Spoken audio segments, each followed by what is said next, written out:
friends. I'm so glad that you tuned in to today's Connected Families podcast. I'm Stacey Bellward. We have a treat for you. Today I have a guest on the show. Emily is a mom to 3 boys. 1 son joined her family through adoption. Emily took the Discipline That Connects with Your Child's Heart online course just about a year ago. And in today's episode, she talks about her journey parenting and some of the huge perspective shifts that have given her a path to walk during difficult parenting days. Well, Jim Jackson, co-founder of Connected Families, welcome to the mic. Hey, I love being at the microphone and I love hearing from parents like Emily. And this interview is so precious. I can't wait. Yes. This is kind of a special time in the Connected Families calendar because twice a year we open up the Discipline That Connects with Your Child's Heart online course. And we're excited to be highlighting 3 families in this series that have gone through the course. Oh, fantastic. Yeah. And so, like I said in the intro, today is Emily. She has a great story. But the Discipline That Connects with Your Child's online course, we might describe it as our foundational material. Yep, we do. So could you just comment for a moment, what makes it foundational? Well, it's foundational, Stacey, because in some shape or fashion, everything we do, everything we teach, all of the ideas we share with parents at Connected Families on our website, in our podcasts, in our blogs, in our online courses, it flows through these ideas that this course presents for how to bring the messages of God's grace and truth into the discipline of your kids. Right. So like when we released 2 new online courses this year, one was The Power of Questions. Yep. It goes through the grid of our framework. It does. And so that's why we call it foundational. I had such a great conversation with Emily today. I just want to tell you, though, it was funny. She was telling me how she got to know Connected Families. Oh, I love these stories. I know. So her kids were little, her boys were small, and she was tired. Okay? That sounds familiar. Right? So familiar. She was just exhausted. And so she got away from the house and she went to a conference with her girlfriends. Good for her. And at the conference, guess who's doing a workshop but you, Jim and Lynn Jackson. I was going to say, your wife. Lynn was along. I don't go to a women's conference without her. And she said her friends were like, hey, let's go to this workshop. And she didn't go because she was so exhausted. She didn't even want to go there and think about parenting. Her friends go off. She does something else. They meet together for lunch. And she asked her friends, how was the Jim and Lynn Jackson, the Connected Families workshop? And they started telling her about it. And Jim, within minutes, she said, they were all with just big tears in their eyes because what her friends were telling her was, we want connection with our kids. Yeah, there's so much discouragement among parents, and they seek encouragement in proper behavior. And what we want parents to understand and help them learn is that, yes, behavior is important to address, but the connectedness, the attachment in these relationships is so critically important to anything that will teach them beyond that. Yeah. And the behavioral stuff, it comes, but if it comes out of the foundation, like you said, of connectedness, of grace, then it's a whole different breed of living and acting than if it's done through the lens of power and authority. For sure. And this is the story that our listeners are going to hear. Oh, I can't wait from to hear. Emily today. In fact, she tells this great story of one of her sons who was sneaking fruit snacks and taking them into his room and eating them and then lying about it. Wait a minute, was this my mother? No. Well, I can't wait to hear these stories, so let's get on with it. Let's get on with it. And I'm super excited today because I get to introduce to you an alumni, someone who has gone through the Discipline That Connects online course about a year ago. And I have asked if she would come online and she would talk to me about her experiences learning and then implementing what she has learned in her family and with her kids and her parenting. And so I would like to welcome Emily to the show. Hi, Emily. Hi, Stacey. How are you today? Fine.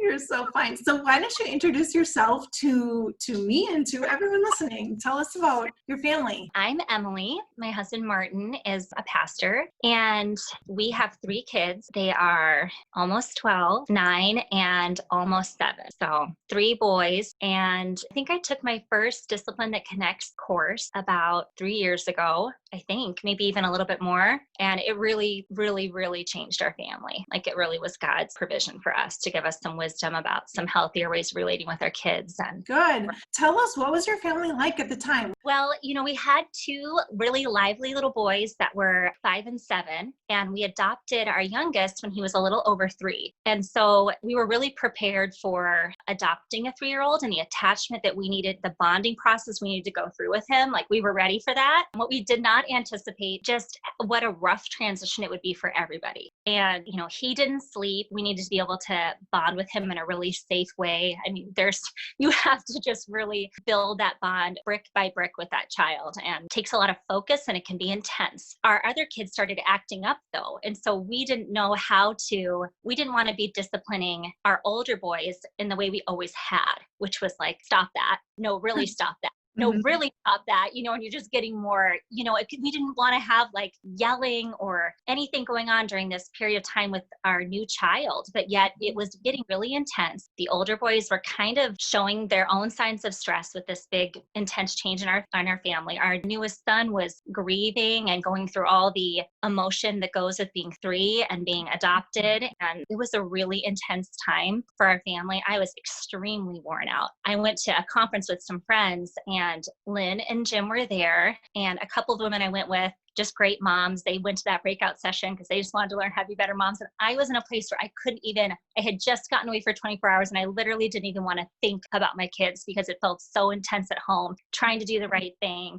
feeling like it wasn't working, feeling overwhelmed. So my 2 friends went to the session and we all met up together at lunch, and I asked them about it and they started talking about what they had learned. I just felt like this is what I need. Like, I need help to do this. And we all, 3 of us, were just sitting there with tears in our eyes talking about how we wanted to relate to our kids, the values we wanted our children to have, but how so often we're just reacting out of old scripts or stress. So I went home and I prayed about it and I took the first course. I wanted my husband to do it with me. He didn't do it the first time. I just throw that in there because I know I'm not alone in that. He ended up seeing how much it really was an approach I was committed to. And he did do it with me when you guys relaunched the course. We did it together. That's pretty common. Yeah. Good. Wow. And so tell me, the last time you went through it, and even tell the listeners, how does the process work and how did it go for you? Did you find time for it in your schedule? I mean, I think you make time for it. I don't think anybody feels like they have time for one more thing. I think most of us as parents are running on all cylinders. So all the time, so I think making time for it, doing it again was useful because as a family, we're in a totally different place now. And my children are older, so they have different kinds of things going on developmentally. And so taking it a second time was really, really beneficial for me. So tell me what some of your biggest takeaways were. I think one of the biggest in the course, whenever I recommend the course to people, and I always say finish the whole thing, because if you just do the first couple levels of that pyramid, you're going to be up a creek. So the next course is around a framework, and it's got 4 levels, right? And the first level communicates the message, you are safe with me. Yes. And the second level communicates the message, you are loved no matter what. And the third level communicates the message, you are called and capable. And the fourth message communicates you're responsible for your actions. And so the course is 8 sessions. Each session takes about a half an hour of video, and you can go through it in your own schedule. And so when you say going through the 4 levels,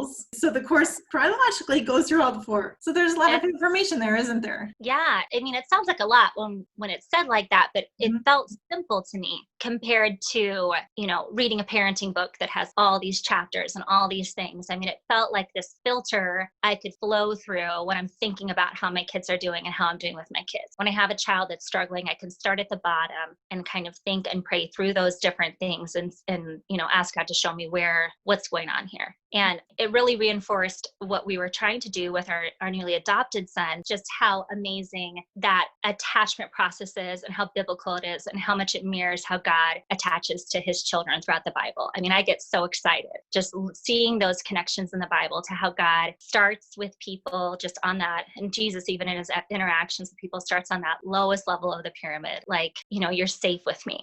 It's so basic, but until our kids feel that, really go anywhere else. At that level, we teach one of the most basic things is to be slow, low, and listening, right? So we're switching from fast, large, and loud. Like so many of us parents, like we come in and we're fast, large, and loud trying to deal with the situation at hand. And I'm sure, Emily, you never, ever came in like that, did you? I didn't either.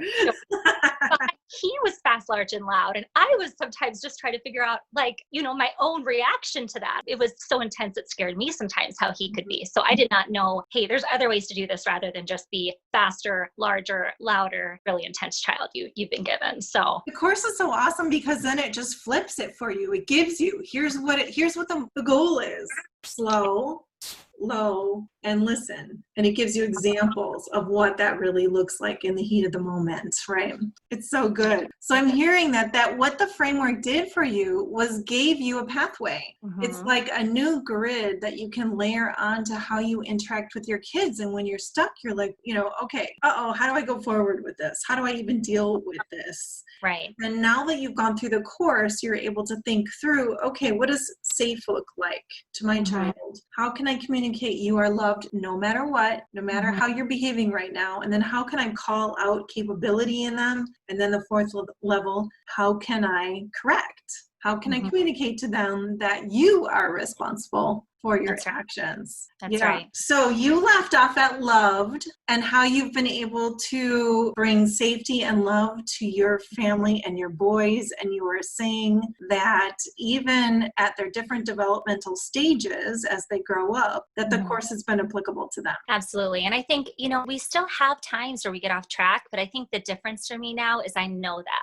Like, I know, before I took this course, I could be parenting or, interacting with my children in a way that was loud and, whatever. And I just didn't have, it's just that, it's that Romans 12, your mind can be renewed. You get better information and you can work out of that. And I think for me, it's not that we don't ever make mistakes anymore, but it's that I know, okay, that's not how I want to interact with my kids. And I can see it for what it is now. And I can see it for how ineffective it is. Yeah. And even for me, just teaching me how to come back from those moments with my children in a way that sets a good example for them. I mean, that was huge too. Go to my kids and say, you know what? I don't like how that went.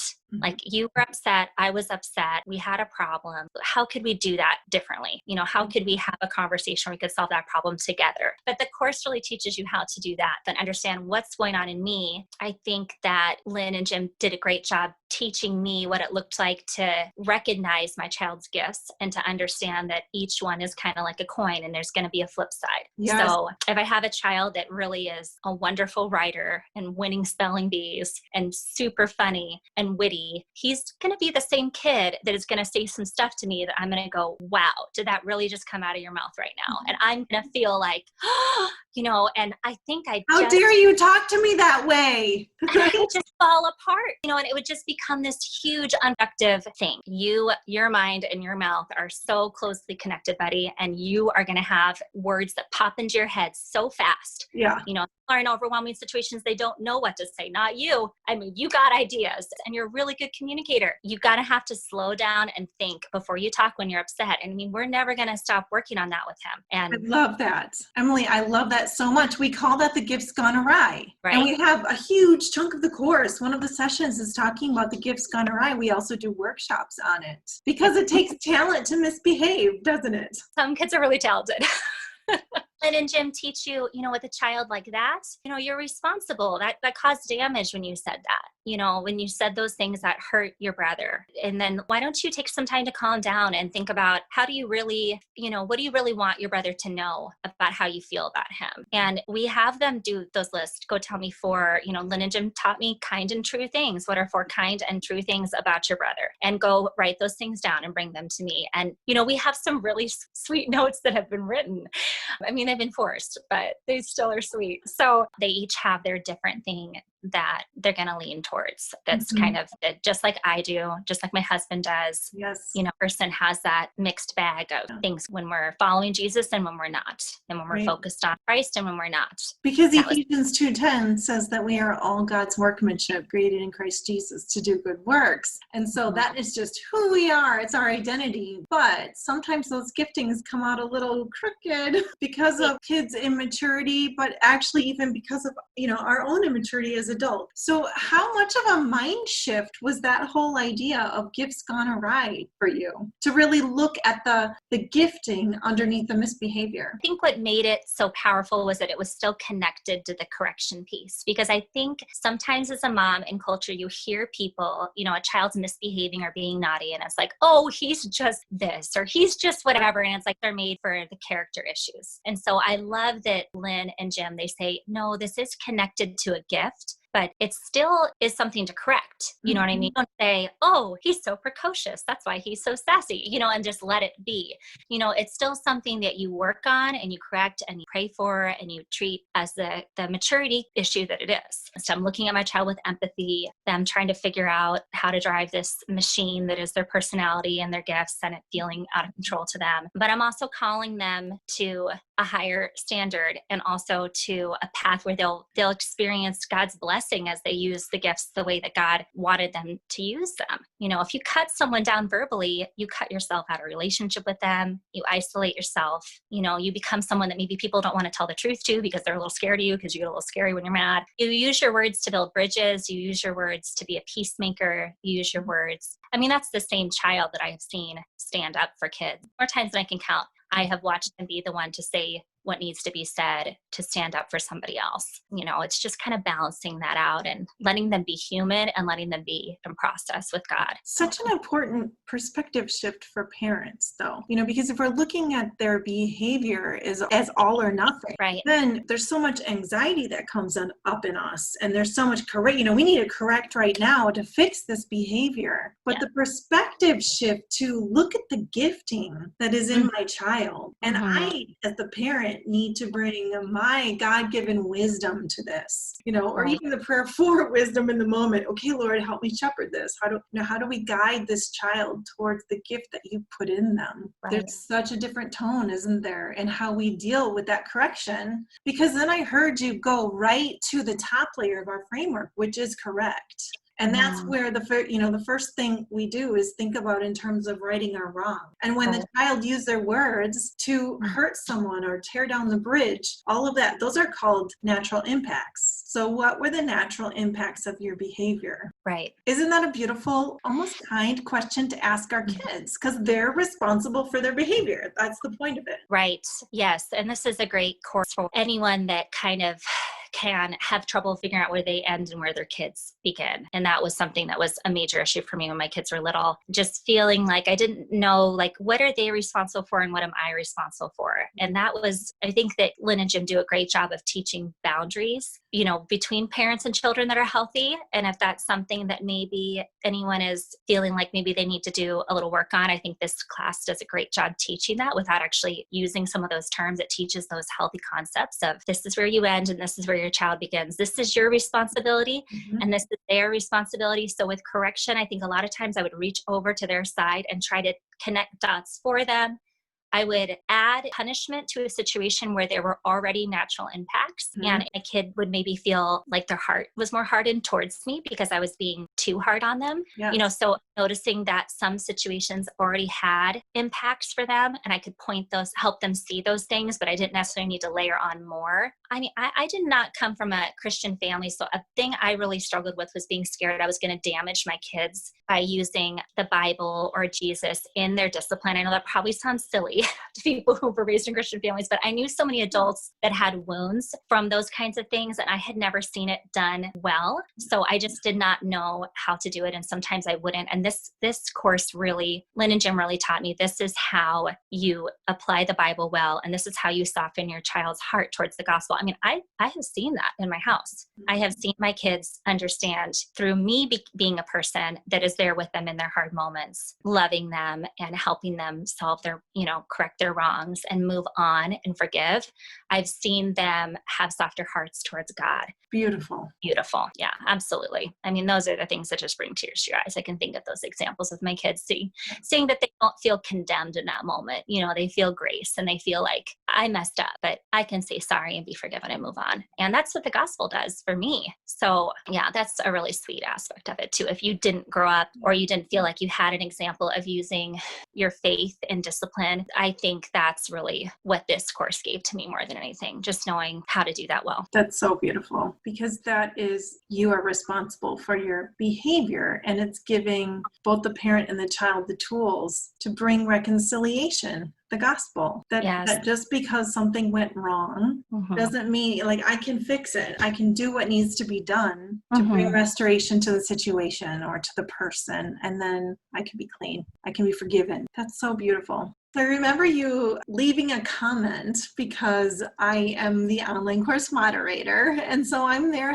answering everyone's questions and helping them as they move through the course. And I remember you commenting to someone else in the very last session of the course. We do a whole bunch of role plays. Jim and Lynn role play being the parent and the kid in different situations where we bring together all 4 layers of the framework. And one of them was about a tween boy. He was maybe 9, 10 years old in this role play. And he had been caught in a lie. And so we role play it in kind of maybe the typical way that parents would respond, with very condemning, you lied to me, how could you do this? And but then we do it again. Very, very relatable for me. The first one, I was like, oh yeah, like that's totally what I would have done. I would have done the same thing for sure. But then now we've come through the whole course. And so then they role play, what does it look like to deal with that situation through the framework? So what happens in that role play is that the dad is safe.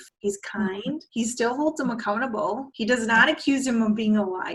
But in the end, he says, okay, hey, bud, I'm concerned that you're having a habit of lying. Why don't we go out to coffee in the morning and we're going to talk about this and we're going to work on a plan? And somebody in the course left a comment like, what? That was like rewarding their behavior. I can't even wrap my head around that. And, I hear that a lot. I see that comment a lot, probably every time that we go through the course. But your response to it was so cool, because you piped in, like, in responding to that person, I would have thought that in the beginning too, but this is the second time I've gone through the course. And I now see the value of connecting first. Right. So tell me more about that progression of your thoughts. Sure. Yeah. I mean, I think that I love how this course models, if we're going to think about how do we want to relate with our kids, let's look at how God relates to us, and let's let that pattern for how we relate to our children. So I think about myself, my need to connect with God, and my need sometimes where God connects with me, because I'm difficult to connect with sometimes. And I think about how God interacts with me, and when I'm seeking God, and it's not just when I'm doing great. We take our kids out to coffee or out to ice cream when they win the game, or they, do well on that spelling test, or everybody's in a good mood. And we connect with kids in fun, that connection is built in lightheartedness and fun. And we do that for our kids when they're having great days. But the truth is, most of us need a parent or a spiritual parent or a dear friend on hard days too. When do I need that friend to come scoop me up and take me out to coffee? When I'm struggling, that's when I need that. And so I totally related with what that commenter was saying. I felt like, don't miss that this actually is so good, because it seems so counterintuitive to what we learn, and what we learn a lot of times it's really just behavior management. It's not really about a relationship. And when our kids are struggling, when our kids are doing things like that, sometimes it is because they're struggling. One of my kids is very creative and he's very sneaky, and he actually doesn't usually get in trouble. He's more of the child that is going to avoid trouble. He's a child. So what was he doing? He was sneaking all these fruit snacks into his room and eating them, and then leaving the wrappers in a very easily discoverable place. So I kept finding these fruit snacks, and I kept talking to him about it. And, hey, buddy, these are the rules. And you kind of just go through it, but it kept happening. And then you're getting frustrated because your child is lying to you. They're hiding from you. I mean, really being lied to by your own child is like a really rough moment for most of us as parents. It really is a hard thing to process. And so I think having taken this course, I kind of leaned back a little bit and thought through the framework with him. And I realized he was kind of in a place where he was slipping through the cracks. His other brothers they're a little bit more, they take more initiative in relationship. They kind of get what they need from me every day on their own. And he can be a little bit more under the radar. And so that under the radar part of him, that makes him quote unquote easy for me at times, also makes him sneaky, and things that he won't get caught doing because he doesn't want to get in trouble. And so I just started thinking about that bottom part of the pyramid about you are safe with me and you are loved no matter what. And I just started kind of leaning into that with this child and making sure I was making time to talk to him every day. And you know what? The problem just kind of dissolved. We really didn't even have to talk about it. It was interesting how when he's feeling disconnected from me, he has no problem lying to me or deceiving me. It feels like a fun game. Yeah. But when he's connected with me, he feels just like us with God. When we're feeling connected to God, we feel our sin. We notice our sin more. When we're disconnected from God, we sometimes don't even know what we're doing and we don't really care. So he was feeling that he was trespassing on his relationship with me, and he didn't like that feeling. So that kind of worked it out. Such a good example of what that role play was showing and what we teach in those top levels, like through the whole framework, right? The connection. So those of you who haven't seen it before, it's kind of like a smashed triangle. So those bottom layers are the big, thick, heavier sections of it. And as you get to the top, it's the smaller part. And so the idea is that we spend as parents a lot more time at the bottom, communicating you are safe and you are loved, so that there's less time needing to be spent at the top, the correct part. And your story about the jelly beans or the fruit snacks was just a perfect example of that. That was beautiful, Emily. Thanks for that story. So now, after you've taken the course a few times, how's your family doing? Well, God just really brought us a lot of wisdom through this course and other things. I think his plan for me was, wanting to help me raise my kids the way that he wants me to raise my kids. So I feel like this course was one of several things he brought into my life at a time where I was ready to learn and grow, that have taught me how to have healthier relationships with my kids. I have to tell you, the sibling conflict class that you guys put up for the kids, I'm going with my kids through that course. And I'm like, oh, this is how you solve a conflict. Yeah. I learned how to fight better with my husband through putting my kids through that class. I kid you not. So I've just learned a lot about relationships, and what you said about, you spend less time at the top. I feel like I enjoy my children the way I always wanted to. It's not because they're perfectly behaved, at all. And it's not because they're perfectly behaved, but it feels like there's this pressure that has been lifted off of me to have all the answers. And Lynn and Jim taught me to be okay with the fact that I need help raising my kids, and I need help from God, and I need to ask him to help me. I really felt like I had to be completely competent as a mother, and I wasn't. And I was just kind of scrambling, trying to feel like I knew what I was doing. And underneath it, I just didn't know what I was doing. And I just needed help. So they really kind of have been, even though I've never met them, kind of those mentors that I needed to teach me, a healthier way to relate with my children. And another thing is just, it gives you that common language. If you are, raising your child with a spouse, my husband and I have that common vernacular now that we've taken the course together the second time, where we can say things like, when this whole pandemic thing started and our youngest son was really kind of regressing, we could say things like, we really need to focus on the bottom of the pyramid with this kid right now. We both knew what that meant. And we were able to, do that together. And I guess the last thing I would say that is really has been important for me in my marriage is realizing that you can have a unity of vision with your spouse, but you don't need to be perfect replicas of each other. You don't need to handle every situation the same way if you have the same vision for your children. And I think that has brought some, taken pressure off of us as a couple too, to feel like we have to, be perfect consistent in how we handle every situation. It really is more about having the same vision for our children together. And I think that has been good for our marriage. I know that's been good for our marriage. Emily, this has been such a wonderful conversation. Thank you so much for coming on and sharing your story and how the Discipline That Connects online course has shifted your perspective and helped you parent your beautiful children.